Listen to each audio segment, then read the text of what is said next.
Okay my dear students, ഇപ്പോൾ ലോയിൽ ഏറ്റവും expect ചെയ്യുന്ന ഏറ്റവും ഇമ്പോർട്ടൻ്റ് ആയ ഏരിയാസ് ഡിസ്കസ് ചെയ്യാനാണ് ഈ വീഡിയോ ചെയ്യുന്നത്.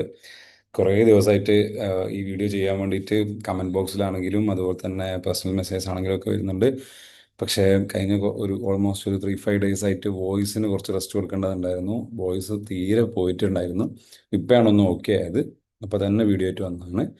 സോ സമയം കളയുന്നില്ല, നേരെ നിങ്ങൾ വീഡിയോയിലേക്ക് പോവുക. എഗെയിൻ ഡിസ്ക്ലെയിമർ ആദ്യം പറയാം. നമ്മൾ ഈ പറയുന്നതെന്ന് വെച്ച് കഴിഞ്ഞാൽ ഇത് മാത്രം നോക്കിയാൽ മതി എക്സാമിന് എന്നല്ല. ഈ ഏരിയാസ് നിർബന്ധമായിട്ടും നിങ്ങൾ നോക്കിയിരിക്കണം എന്നാണ്. ആൻഡ് ഓൾസോ ഈ ഏരിയാസ് നിർബന്ധമായിട്ട് നോക്കുക. ഇനിയിപ്പോൾ അതുപോലെ തന്നെ തൊട്ട് മുന്നത്തെ അറ്റംപ്റ്റിൽ വന്നിരിക്കുന്ന സജസ്റ്റഡ് ആൻസേഴ്സ് നോക്കണം. അതിൽ ഇന്ന് ടൈം കിട്ടുവാണെങ്കിൽ ഞാൻ കുറച്ച് ക്വസ്റ്റ്യൻസ് കാണിച്ചു തരാം. സി, എന്തുകൊണ്ടാണ് നമ്മൾ സജസ്റ്റഡ് ആൻസർ തൊട്ട് മുന്നത്തെ അറ്റംപ്റ്റിൽ നോക്കണമെന്ന് വെച്ചാൽ ആ ക്വസ്റ്റ്യൻ ഇങ്ങോട്ടേക്ക് വരും അല്ലെങ്കിൽ അത് ചോദിക്കുന്നു എന്നൊന്നല്ല, എന്താണ് ആക്ച്വലി ഇപ്പോഴത്തെ കറണ്ട് ലെവൽ, ICI ഏത് ലെവലിലാണ് നമ്മുടെ അടുത്ത് ക്വസ്റ്റ്യൻ ചോദിക്കുന്നത് എന്ന് മനസ്സിലാക്കാൻ വേണ്ടിയിട്ടാണ്. സോ തൊട്ട് മുന്നത്തെ അറ്റംപ്റ്റിൽ നമ്മൾ നോക്കണം. ആൻഡ് തൊട്ട് മുന്നത്തെ അറ്റംപ്റ്റ് ടെസ്റ്റ് നോക്കുന്ന സമയത്ത് തന്നെ പ്രോസ്പെക്ടസും ചാർജസും ഒത്തിരി ക്വസ്റ്റ്യൻസ് കഴിഞ്ഞ അറ്റംപ്റ്റിൽ ചോദിച്ചിട്ടുണ്ട്. അതുകൊണ്ട് തന്നെ ഈ അറ്റംപ്റ്റിൽ നമ്മൾ വല്ലാതെ പ്രോസ്പെക്ടസും ചാർജസും എക്സ്പെക്ട് ചെയ്യുന്നില്ല. ആൻഡ് അഗെയിൻ എൻ്റെ ഒരു ഫീലിംഗിൽ ഇപ്രാവശ്യം കുറച്ച് കൂടുതൽ വരാൻ വേണ്ടി പോകുന്നത് ഒന്ന് മാനേജ്മെൻറ്റ്, ഡിവിഡൻഡ്, അതുപോലെ തന്നെ അക്കൗണ്ട്സ് എന്ന് പറയുന്ന ചാപ്റ്ററാണ്. ആൻഡ് ചിലപ്പോൾ ഷെയർ ക്യാപിറ്റൽ കുറച്ച് കൂടുതൽ ചോദിച്ചേക്കാം. ഫെമ നോർമലി ചോദിക്കുന്ന ഒരു 10 മാർക്സിന് ഉണ്ടാവും. എനിവേ, വീഡിയോയിലേക്ക് പോവാം. സോ ഫസ്റ്റ് പ്രിലിമിനറിയിൽ നിങ്ങൾ നിർബന്ധമായിട്ട് നോക്കേണ്ടത് സ്മോൾ കമ്പനീൻ്റെ കോൺസെപ്റ്റ് നോക്കിക്കോ, ഹോൾഡിംഗ് ആൻഡ് സബ്സിഡറി കമ്പനീൻ്റെ കോൺസെപ്റ്റ് നോക്കിക്കോ. ഇത് കൂടാതെ എപ്പോഴും പറയുന്ന പോലെ ടെക്സ്റ്റ് ബുക്കിൻ്റെ ബാക്കിലുള്ള പ്രൈവറ്റ് കമ്പനി, പബ്ലിക് കമ്പനീൻ്റെ ക്വസ്റ്റ്യൻസും അതുപോലെ തന്നെ സ്മോൾ കമ്പനീൻ്റെ ആ ഒരു ക്വസ്റ്റ്യനും നോക്കുക. ഇതാണ് ഫസ്റ്റ് ചാപ്റ്ററിൽ മേജറായിട്ട് നിങ്ങൾ നോക്കേണ്ടതുള്ളൂ. രണ്ടാമത്തേൽ നോക്കുന്ന സമയത്ത് ഇൻകോർപ്പറേഷൻ ഓഫ് കമ്പനിയിലേക്ക് വരുന്ന സമയത്ത് നെയിം ക്ലോസിൻ്റെ റിസർവേഷൻ ഉള്ള 20 ഡേയ്സ്, 40 ഡേയ്സ്, 60 ഡേയ്സ്, 20 ഡേയ്സിൽ 1000 റുപ്പി കൊടുത്താൽ പിന്നെ 20 ഡേയ്സ് കിട്ടും, പിന്നെ 2000 കൊടുത്താൽ 60 ഡേയ്സിലേക്ക് പോവും. ആ ഒരു നെയിം റിസർവ് ചെയ്യുന്ന ഒരു ഏരിയാസ് നന്നായിട്ട് നോക്കിക്കോ. സെക്ഷൻ 3 ക്യാപിറ്റൽ എൻ്റെ അകത്ത് നിങ്ങളൊരു 6 മന്ത്സ് കൂടുതൽ മിനിമം നമ്പർ ഓഫ് ആളുകളെക്കാളും കുറവുള്ള രീതിയിൽ നിങ്ങൾ കമ്പനി മുന്നോട്ട് കൊണ്ടുപോയി കഴിഞ്ഞാൽ ലയബിലിറ്റി അൺലിമിറ്റഡ് ആവും. 6 മന്ത്സിന് ശേഷം മാത്രമേ അത് വരുള്ളൂ എന്ന് മനസ്സിലാക്കുക. പിന്നെ 10 ക്യാപിറ്റൽ എ എന്ന് പറയുന്ന സെക്ഷൻ ഉണ്ട്. അതിൽ INC 20 എന്ന് പറയുന്ന ഒരു ഫോം, രജിസ്റ്റേർഡ് ഓഫീസ് ഉള്ള സ്ഥലവും അതുപോലെ തന്നെ പണം നമ്മൾ കോൺട്രിബ്യൂട്ട് ചെയ്യുന്നുള്ളതിൻ്റെ പ്രൂഫും കാര്യങ്ങളൊക്കെ ഒരു CA കൊണ്ട് ചെയ്യിപ്പിക്കുന്ന ആ ഒരു ഏരിയ നന്നായിട്ട് നോക്കിക്കോളും. രജിസ്റ്റർ ഓഫീസിലെ ചേഞ്ച് കുറച്ചായിട്ട് ഡ്യൂ കിടക്കുകയാണ്, അതൊന്ന് ചോദിച്ചേക്കാം. സെക്ഷൻ 12 നോക്കാം. ഡോക്ടറിൻസും ലോങ് ഡ്യൂ ആണ്, അതുകൊണ്ട് തന്നെ അൾട്രാ വയേഴ്സ്, അതിൽ തന്നെ റിച്ച് എന്ന് പറയുന്ന കേസിലോ ഇൻഡോർ മാനേജ്മെന്റ് കൺസെപ്റ്റ് നോട്ടീസ് നന്നായിട്ട് നോക്കിക്കോ. എൻട്രൻസ്മെന്റ്, എങ്ങനെയാണ് എൻട്രൻസ്മെന്റ് വരുന്നത്, അതിൽ പ്രൈവറ്റ് കമ്പനിയിൽ അല്ലെങ്കിൽ കമ്പനി ഇൻകോർപ്പറേറ്റ് സമയത്ത് എങ്ങനെ വരും, പ്രൈവറ്റ് കമ്പനി ആകുമ്പോൾ എല്ലാ മെമ്പേഴ്സ് സമ്മതിക്കണമെന്നും പബ്ലിക് ആകുമ്പോൾ സ്പെഷ്യൽ സിറ്റുവേഷൻ മാറ്റണമെന്നെല്ലാം പറഞ്ഞിട്ട് എൻട്രൻസ്മെന്റ് ആ ഒരു ഭാഗം നന്നായിട്ട് നോക്കിക്കോളൂ. പിന്നെ ഹോൾഡിംഗ് കമ്പനിയിൽ സബ്സിഡറി കമ്പനിക്ക് ചില പ്രത്യേക സിറ്റുവേഷൻ്റെ അകത്ത് ഷെയർസ് ഹോൾഡ് ചെയ്യാന്ന് പറഞ്ഞിട്ടുള്ള സെക്ഷൻ 19 നോക്കുക. ഇത് കൂടാതെ ഇവിടെ ഞാൻ ഇട്ടിട്ടില്ല, but still section 22 Parag construction എന്ന് പറയുന്നൊരു ക്വസ്റ്റ്യൻ ഉണ്ട് ടെക്സ്റ്റ് ബുക്കിൻ്റെ ലാസ്റ്റ് ക്വസ്റ്റ്യൻ ഉണ്ട്, ആ ക്വസ്റ്റ്യനും കൂടെ നോക്കണം. ഇനി മൂവിങ് ഓൺ, പ്രോസ്പെക്ടസിൽ കഴിഞ്ഞ അറ്റംപ്റ്റിൽ നല്ലോണം ക്വസ്റ്റ്യൻ ചോദിച്ചുകൊണ്ടിട്ടുണ്ട്. അതുകൊണ്ട് തന്നെ ഇപ്രാവശ്യം ഞാൻ ഇങ്ങനെ പ്രതീക്ഷിക്കുന്നില്ല. പിന്നെ ഇവിടെ വേണേൽ നിങ്ങൾക്കൊരു റിവിഷന് ഞാനൊരു ഐഡിയ പറഞ്ഞുതരാം. അതായത് സെക്ഷൻ 23, 24, 25, 26, 27, 28 ഇത്രയും സെക്ഷൻസിനെ നിങ്ങൾ ഒരു A കാറ്റഗറി എന്ന് വിളിക്കുക. അതിനുശേഷം 29, 30, 31, 32, 33 ഇതിനെ നമുക്ക് B കാറ്റഗറി എന്ന് വിളിക്കാം. 34 to 38 C കാറ്റഗറി എന്നും 39 to 42 D കാറ്റഗറി. ഇത് ABCD അങ്ങനെ അല്ല, ഞാൻ ജസ്റ്റ് ഇതിനെ ഒന്ന് ഡിവൈഡ് ചെയ്തതാണ്. ഇങ്ങനെ ഡിവൈഡ് ചെയ്തുകൊണ്ട് നിങ്ങളൊന്ന് പഠിക്കാനിരിക്കുക. കഴിഞ്ഞ അറ്റംപ്റ്റിൽ റെസിഷൻ എന്ന് പറഞ്ഞിട്ട് ഈ ഒരു സെഗ്മെന്റ് എന്നാണ് ചോദിച്ചത്. നിങ്ങൾക്ക് വീഡിയോയിൽ നോക്കിയാൽ നിങ്ങൾക്ക് കാണാം. ഞാൻ പറഞ്ഞു പുതുതായിട്ട് വന്നതാണ്, ഇമ്പോർട്ടൻ്റ് എന്ന് പറഞ്ഞിരുന്നു, അത് തന്നെ ചോദിച്ചിട്ടുണ്ട്. പ്രാവശ്യം we are not in a position to predict properly and എൻ്റെ ഒരു ഗട്ട് ഫീലിംഗ് വല്ലാതെ ചിലപ്പം പ്രോസ്പെറസ് വരാൻ ചാൻസ് ഇല്ല. But still I am not willing to skip this area. നോക്കുക, ഇങ്ങനെ 4 ഡിവൈഡ് ചെയ്ത് നോക്കുക. ഇത് ആദ്യം തീർക്കുക, ഇത് പിന്നെ തീർക്കുക, ഇത് തീർക്കുക. ഇത് മേ ബി ഒരു ഗ്യാപ്പ് ഇട്ടതിന് ശേഷം ഓരോന്നോരോന്നായിട്ട് തീർത്താലും മതി, ഫൈൻ. ഇനി ഷെയർ ക്യാപിറ്റൽ ആൻഡ് ഡിബഞ്ചേഴ്സിൽ ഇപ്രാവശ്യത്തെ ഒരു ഇമ്പോർട്ടൻ്റ് ഒരു ഏരിയ ആയിട്ട് പോകുന്നത് ബൈബാക്ക് ഓഫ് ഷെയർ ആണ്. അപ്പോൾ തന്നെ ഡിഫറൻഷ്യൽ വോട്ടിംഗ് റൈറ്റ്സ്, ജസ്റ്റ് പറയാൻ ഡിഫറൻഷ്യൽ വോട്ടിംഗ് റൈറ്റ്സ് ഇടാം. ഒരു വോട്ട് ചെയ്താൽ നമുക്ക് 25 വോട്ടിൻ്റെ പവർ കിട്ടും. അങ്ങനെയാണ് നമ്മൾ ഡിഫറൻഷ്യൽ വോട്ടിംഗ് റൈറ്റ്. എപ്പോഴാണ് ഒരാൾ ഡിഫറൻഷ്യൽ വോട്ടിംഗ് റൈറ്റ് എടുക്കുന്നത്? അതായത് സപ്പോസ് അയാൾ ആ കമ്പനിയുടെ പ്രൊമോട്ടർ ആയിരുന്നു, അല്ലെങ്കിൽ കമ്പനി തുടക്കം മുതലുള്ള ആളായിരുന്നു. അപ്പോൾ അയാൾക്ക് കമ്പനിയിൽ ആ ഒരു ഹോൾഡ് നിലനിർത്താൻ താല്പര്യമുണ്ട്. അങ്ങനെയാണ് നമ്മൾ എന്ത് വെക്കുന്നത്, ഡിഫറൻഷ്യൽ റൈറ്റ്സ് പർച്ചേസ് ചെയ്യാൻ വേണ്ടി നോക്കുന്നത്. അപ്പോൾ എന്തൊക്കെ കണ്ടീഷൻസ് വെച്ചാണ് ഡിഫറൻഷ്യൽ ആയിട്ട് വോട്ടിംഗ് റൈറ്റ്സ് കൊടുക്കുന്നത്, അതുപോലെ വൈസി വേഴ്സ അത് മാറ്റാൻ പറ്റത്തില്ല. അതുപോലെ പ്രിഫറൻസ് ഷെയർസ് പറയുകയാണെങ്കിൽ നമ്മൾ പ്രീമിയം കൊടുക്കുക എന്നുള്ളത് നിർബന്ധമല്ല, മേ ഓർ മേ നോട്ടാണ്. കോൾസ് ഇൻ അഡ്വാൻസ് എന്ന് പറയുന്ന ഒരു സെഗ്മെന്റ് ഉണ്ട്. പിന്നെ സെറ്റ് ഷെയർ എന്ന് പറയുന്ന ഒരു ഏരിയ ഉണ്ട്. റിഡീമബിൾ പ്രിഫറൻസ് ഷെയർസ് എന്ന് പറയുന്ന ഒരു ഏരിയ ഉണ്ട്. ഇങ്ങനെ ഒത്തിരി ഏരിയാസ് ഉണ്ട് ഷെയർ ക്യാപിറ്റലിൽ. അത് നന്നായിട്ട് നോക്കി, കഴിഞ്ഞ അറ്റംപ്റ്റിൽ വല്ലാത്ത വരാത്തൊരു സെഗ്മെന്റ് ആണ്. ടെക്സ്റ്റ് ബുക്ക് വെച്ച് പഠിക്കാനാണ് ഞാൻ പറയാ. എൻ്റെ ഗൈഡ് കയ്യിലുള്ളവർ ആ ഗൈഡിലെ ബാക്കിലുള്ള ക്വസ്റ്റ്യൻസ് ഒക്കെ ചെയ്യണം കേട്ടോ. പിന്നെ ഡിബഞ്ചേഴ്സും ഡിബഞ്ചർ ട്രസ്റ്റ് എന്ന് പറയുന്ന ഒരു ഏരിയയും കുറച്ചായിട്ട് പെൻഡിങ് ആണ്. സെക്ഷൻ 53 ഏതൊക്കെ സിറ്റുവേഷനിലാണ് ഡിസ്കൗണ്ടിൽ ഇഷ്യൂ ചെയ്യുക, ഈ ഒരു ഏരിയ എങ്കിലും നോക്കുക. ഗൈഡുള്ളവർ ഗൈഡിൻ്റെ ബാക്കിലുള്ള ക്വസ്റ്റ്യൻസ് നോക്കാം. അപ്പോൾ ഡെപ്പോസിറ്റിൽ പബ്ലിക് ഡെപ്പോസിറ്റിന്റെ സ്റ്റെപ്സ്, അല്ലെ പബ്ലിക് നമ്മൾ ഷെയർ എടുക്കുകയാണെങ്കിൽ നമ്മൾ എടുക്കേണ്ട സ്റ്റെപ്സ് എന്താണ് എന്നുള്ള ആ ഒരു സെഗ്മെന്റിന് കുറച്ച് ഇമ്പോർട്ടൻസ് കൊടുത്തോളൂ. അതന്നെ കൺസെപ്റ്റിന്റെ അകത്തുള്ള കൺസെപ്റ്റ് അല്ലെ. അതിന്റെ നമ്മളിപ്പോൾ 76 കുറേ സ്റ്റെപ്സ് ഉണ്ടാവും, അതിൽ ഏതെങ്കിലും ഒന്നോ രണ്ടോ ഒക്കെ ആയിരിക്കും ചോദിക്കുക. സോ ആ ഏരിയ നന്നായിട്ട് നോക്കുക. എലിജിബിൾ കമ്പനി നോക്കുക, കാരണം what is not a deposit തൊട്ടത്തിൽ ചോദിച്ചുകൊണ്ടേ പക്ഷേ ചാൻസ് വളരെ കുറവാണ്. നെക്സ്റ്റ്, ചാർജസും കഴിഞ്ഞ അറ്റംപ്റ്റിൽ നല്ലോണം ക്വസ്റ്റ്യൻ വന്നിട്ടുണ്ട്.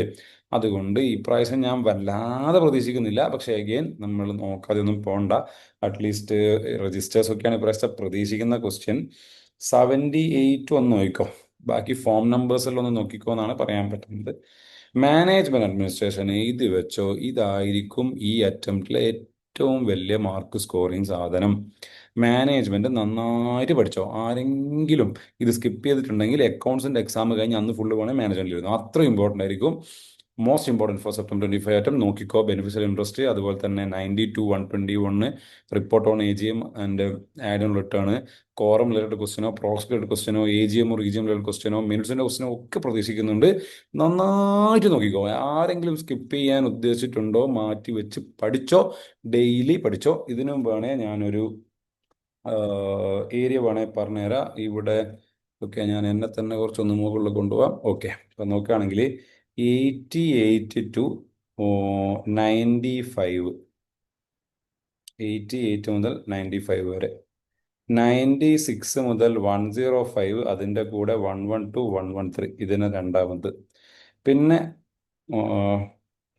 106 മുതൽ 111 വരെയും, 114 to 122 ഇങ്ങനെ. ഇതൊക്കെ വേണമെങ്കിൽ മിസ്സേനസ് ആയിട്ട് വന്നിട്ടാൽ മതി. ഇങ്ങനെ 3 കാറ്റഗറി ആയിട്ട് അങ്ങോട്ട് പഠിച്ചേക്ക്. ക്ലോഷറും ഒക്കെ നോക്കിക്കോ. മാനേജ്മെന്റ് നിങ്ങൾക്ക് ഗൈഡിന്റെ ബാക്കിലുള്ള എല്ലാ ക്വസ്റ്റ്യൻസും ചെയ്തോ, ടെക്സ്റ്റ് ബുക്കിന്റെ ബാക്കിലുള്ള എല്ലാ ക്വസ്റ്റ്യൻസും ചെയ്തോ. എത്രത്തോളം സമയം സ്പെൻഡ് ചെയ്യാൻ പറ്റും സ്പെൻഡ് ചെയ്തോ, അത് വേർത്ത് ആയിരിക്കും നോക്കിക്കോ. നെക്സ്റ്റ്, ഡിവിഡൻഡ് ഇപ്രാവശ്യം 5 മാർക്ക് ക്വസ്റ്റ്യൻ ഉറപ്പാണ്, പക്ക കൺഫേം ആണ്. 5 മാർക്ക് ക്വസ്റ്റ്യൻ വന്നോളും. 126 ചിലപ്പം അബയൻസ് ചോദിച്ചേക്കാം, അല്ലെങ്കിൽ പണിഷ്മെന്റ് ആണ്. 126 ഓർ 127 ആണ് ഞാൻ ഏറ്റവും പ്രതീക്ഷിക്കുന്നത്. പക്ഷെ പക്കയാണ്. ഈ ചാപ്റ്റർ നിങ്ങൾ ടെക്സ്റ്റ് ബുക്ക് വെച്ച് തുടക്കം മുതൽ അവസാനം വരെ പഠിച്ചോ, നഷ്ടാവൂല, ഉറപ്പിച്ചോ. അടുത്തത് അക്കൗണ്ട്സിൽ 129 ക്യാപിറ്റൽ എൻ്റെ കോൺസെപ്റ്റ്, അല്ലെ 135 CSR നല്ലോണം പ്രതീക്ഷിക്കുന്നുണ്ട്, വെരി ഇമ്പോർട്ടൻറ്റ്. ഇനി 134 ആണെങ്കിൽ ഡയറക്ടേഴ്സ് റെസ്പോൺസിബിലിറ്റി സ്റ്റേറ്റ്മെന്റ് എന്ന് പറയുന്ന ഒരു സെഗ്മെന്റ്, ഇന്റേണൽ ഓഡിറ്റിന്റെ ലിമിറ്റ് 130 അല്ലെങ്കിൽ 131, 138 അതുപോലെ തന്നെ ലിമിറ്റ് പഠിച്ചു വെക്കുക. 137 കഴിഞ്ഞ പ്രാവശ്യം പറഞ്ഞതാണ്, ക്വസ്റ്റ്യൻ നമ്പർ 16 ടെക്സ്റ്റ് ബുക്ക് ഉണ്ട്, നോക്കി വെച്ചോ. ഓക്കെ, നെക്സ്റ്റ്, ഡയറക്ടേഴ്സിൽ ക്വാളിഫിക്കേഷൻ ഡിസ്ക്വാളിഫിക്കേഷൻ ആണ് ഇമ്പോർട്ടൻറ്റ് തോന്നുന്നത്. 143 സബ്സെക്ഷൻ 12 ഫ്രോഡ് ചോദിക്കാൻ ഒരു ചാൻസ് ഉണ്ട്. പ്രോഹിബിറ്റഡ് സർവീസ് ഇവിടെ ഞാൻ എപ്പോഴും പറയാതെ ഫുള്ളും പഠിച്ചോ, ഇൻക്ലൂഡിങ് കോസ്റ്റ് ഓഡിറ്റ് എല്ലാം പഠിച്ചു വെച്ചോ, ഒന്നും സ്കിപ്പ് ചെയ്യണ്ട. ഫോറിൻ കമ്പനി എല്ലാ സെക്ഷനും നോക്കുക. 380 ഒരു അമെൻമെന്റ് ഉണ്ട്. അതായത് 380 FC1 എന്ന് പറയുന്ന ഒരു ഫോം നമ്മൾ ഫയൽ ചെയ്യുന്നുണ്ട്. FC1 എന്ന് പറയുന്ന ഒരു ഫോം ഉണ്ട്. FC1 എന്ന് പറയുന്ന ഫോം നമ്മൾ, അല്ലെങ്കിൽ തന്നെ ഗവൺമെന്റ് ഫോറിൻ കമ്പനി ആണെങ്കിൽ എല്ലാം നമ്മൾ ROC ഡൽഹിക്കാണ് കൊടുക്കുന്നത്. പകരം ഒരു കുഞ്ഞ് അമെൻമെന്റ് വന്നിട്ടുണ്ട്, രജിസ്ട്രാർ സെൻട്രൽ രജിസ്ട്രേഷൻ സെന്റർ, മനസ്സിലാക്കി വെച്ചോ, രജിസ്ട്രാർ CRC. ഇവിടത്തേക്കാണ് നമ്മൾ FC1 ഫോമിലെ ചില ഏരിയാസ് കൊടുക്കുന്ന ഒരു അമെൻമെന്റ് വന്നിട്ടുണ്ട്. ഇങ്ങനെ ഒരു സംഭവം MCQ ചോദിക്കാൻ ചാൻസ് ഉണ്ട്, നോക്കി വെച്ചോളൂ. നെക്സ്റ്റ്, സ്മോൾ LPന്റെ കോൺസെപ്റ്റ് അൺലിമിറ്റഡ് ലയബിലിറ്റി 15 to 17 ആണ് ഞാൻ ഇമ്പോർട്ടൻ്റ് ആണെന്ന് തോന്നുന്നത്. LLPയിൽ കഴിഞ്ഞ പ്രാവശ്യം LLPയും കമ്പനിയും തമ്മിലുള്ള വ്യത്യാസമൊക്കെയാണെന്ന് ചോദിച്ചത് വളരെ സിമ്പിൾ ക്വസ്റ്റൻ വെച്ചത്. ഫെമ 10 മാർക്സ് ഉറപ്പാണ്. റെസിഡൻഷ്യൽ സ്റ്റാറ്റസ് ഉറപ്പിച്ചു, ഇപ്രാവശ്യം മിക്കവാറും അത് തന്നെയായിരിക്കും വരുന്നത്. കറണ്ട് അക്കൗണ്ട് ട്രാൻസാക്ഷൻ്റെ അകത്ത് നമ്മളെ LRS, അതുപോലെ തന്നെ ആ ഒരു പെർമിഷൻ മേടിക്കുന്ന ഏരിയാസ്, പിന്നെ കറണ്ട് അക്കൗണ്ട് ട്രാൻസാക്ഷൻസിലെ ക്വസ്റ്റ്യൻസ് അതുകൊണ്ട് തന്നെ ഇമ്പോർട്ടൻ്റ് ആണ്. നെറ്റ് സാലറി ഇല്ല, അതായത് 3 ഇയേഴ്സ് കുറവ് നമ്മൾ കൊടുക്കുകയാണ്. ഒരാൾ ഇന്ത്യയിലേക്ക് വരികയാണെങ്കിൽ അയാൾക്ക് സാലറി ഡിഡക്റ്റ് ചെയ്തിട്ടുള്ള ബാക്കി എമൗണ്ട് അയച്ചു കൊടുക്കുക എന്ന് പറയുന്ന ആ ഒരു നെറ്റ് സാലറി ക്വസ്റ്റ്യൻ. പിന്നെ എൻ്റെ ഗൈഡ് ഉണ്ടെങ്കിൽ ഗൈഡിലെ ക്വസ്റ്റ്യൻസ് കംപ്ലീറ്റ് നോക്കുക. സെക്ഷൻ 19(8 to 13) എഫക്ട് ഓഫ് റിപ്പീലാണ് ജനറൽ ക്ലോസിൽ ഇമ്പോർട്ടൻ്റ് ആയിട്ട് തോന്നുന്നത്. കഴിഞ്ഞ പ്രാവശ്യം നമ്മൾ ആ സക്സസർ എന്ന് പറയുന്നൊരു ക്വസ്റ്റൻ ഒക്കെ വന്നിരുന്നു, കുട്ടികൾ ചെയ്തിട്ടുണ്ടായിരുന്നു. നെക്സ്റ്റ് ഇന്റർപ്രിട്ടേഷനിൽ കണ്ടംപറേനിയോ എക്സ്പോസിറ്റീവ് എന്ന് പറയുന്ന ഒരു സെഗ്മെന്റ് നോക്കിക്കോ. Interpretation of deed and document I feeling very important. Primary rules full നോക്കി വെച്ചോ. അതിൽ തന്നെ ഹാർമോണിയസോ എക്സംഷണൽ കൺസ്ട്രക്ഷൻ ഹെയ്ഡൻസ് റൂൾ ജസ്റ്റ് ജനറീസ് ഈ സെഗ്മെന്റ് ആണ് ഏറ്റവും ഇമ്പോർട്ടൻ്റ് ആയിട്ട് തോന്നുന്നത്. അറ്റ്ലീസ്റ്റ് ഇതെങ്കിലും നോക്കിയിട്ട് പോയിക്കോളൂ. ഇത്രയും ഐഡിയ കിട്ടിയില്ലേ? ഇനി ഈ ഒരു സെഗ്മെന്റ് നോക്കിയേ. അമെൻമെന്റ് for all companies, ROC is ROC New Delhi. This is still valid and same.